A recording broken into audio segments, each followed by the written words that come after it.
Welcome back on this beautiful Saturday morning. I'm Jade Jordan alongside Bill Kelly this morning, and we have a big event going on. We sure do. This morning. It's down at the Fort George Wright Cemetery here in Spokane.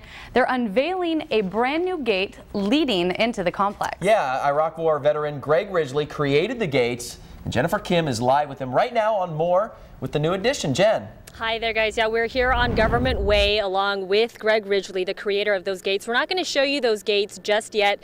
There's going to be a grand unveiling in about 15 minutes, but we do want to talk with Greg about the impetus behind why these gates were created. Greg, you have kind of a fascinating story. You were in the Army and you actually re-enlisted after 9/11. Is that right? Tell me why. That's true. Well, my grandpa and my great uncle were in Pearl Harbor. I was regaled as a child by stories of World War II and what the country was like when Grandpa was in. And 9/11 was my Pearl Harbor, and I felt duty bound as a husband and father to step in on behalf of my wife and children and our country, to stand in between them and a brutal enemy that obeys no charter of the laws of war. When you were in the Iraq War, you said you saw some things, some terrible things, and that affected you so much that you felt you needed to do something about it. What was that? Well, one incident in particular, we were on a raid to raid a bomb making factory one night. We lost 5 soldiers due to a vehicle accident. I tried to resuscitate one of them by the name of Sergeant Michael C. Carlson. Later found out that he had a paper that he wrote in high school talking about why his reasons to serve were.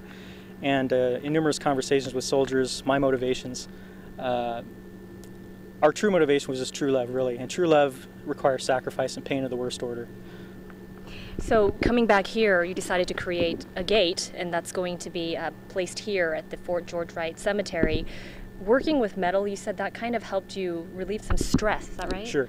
Well, I've been in the metalworking trade since junior high school in the early 80s. When I came home in 2006, I started working in my garage building things for my house, gates, I retrofitted our stairs, and then I ran out of things to build for my house, and I've always wanted to work for myself, so I created a business called Redemptive Ironworks, which means I take the destruction of war that is caused by the sacrifices that we take out of true love, and I turn those things that twist you inside into metal, into something positive and lasting. So that's the real foundation behind this work. And that's a beautiful metaphor. Of course, we're all very excited to see the gate unveiled in just a few minutes. Thank you so much for talking with us this morning. I do appreciate it. Again, that gate is going to be unveiled here in just a few minutes, as you heard Greg say there. Something beautiful out of something destructive. It's a wonderful metaphor, and we're going to get to see that here in just a few minutes. So check back in with us then, guys. Jennifer, thank you so much. Well, we told you about it in our last hour, and now it's time for the dedication of the new gate out at Fort George Wright Cemetery. We want to check in there. Yeah, let's go ahead and send it on out live for that dedication ceremony. I have the best job in the Army, sir. I take care of soldiers. But on a subsequent deployment to Afghanistan, he was killed during a rocket attack because he refused to enter the bunker until all of his men were safe. He died taking care of soldiers, leaving a wife and 2 beautiful daughters.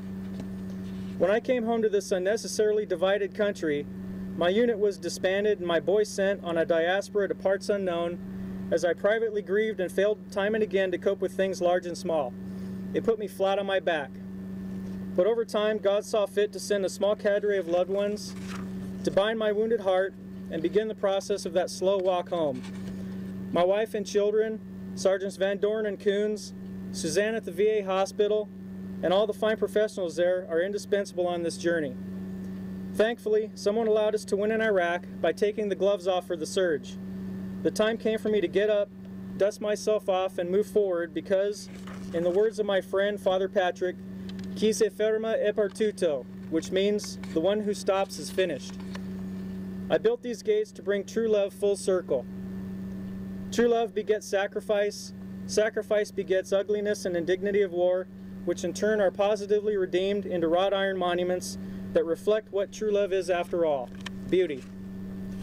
My message to any combat veteran experiencing difficulty is this: keep the faith, fight the good fight, and never give up, because you're so very special. For it is you that purchased our freedom and most truly can understand the words of these words of the poet. We few, we happy few, we band of brothers. For he today that sheds his blood with me shall be my brother. Amen. Thank you.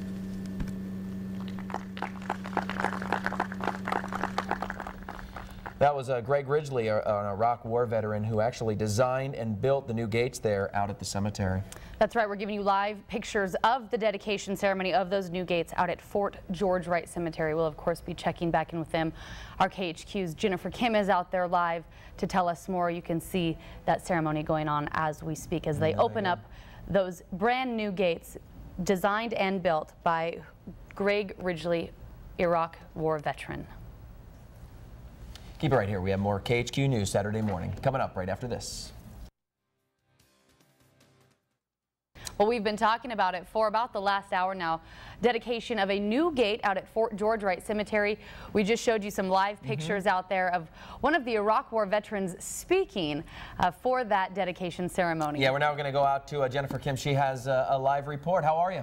Hi there, guys. I'm doing well. We're here still at the cemetery. That dedication ceremony wrapped up just a few minutes ago. If you look here behind me, the gates are actually now open, free for the public to walk in and to enjoy looking at these beautiful wrought iron gates. This, of course, built by Greg Ridgley, an Army lieutenant. He was in the Army, left, and then re-enlisted after 9/11, went to the Iraq War, witnessed some terrible events, came back, suffered PTSD, and as a result of that, decided to make this gate, creating something so beautiful out of something destructive, as he called it, wrought iron, something ugly, creating it into something beautiful. So again, today, this ceremony happening just a few minutes ago. The public is free to come and take a look at it for themselves. Of course, this veteran cemetery here is being upkept by Fairchild Air Force Base. There are about 690 servicemen and women buried here, along with their wives and their families.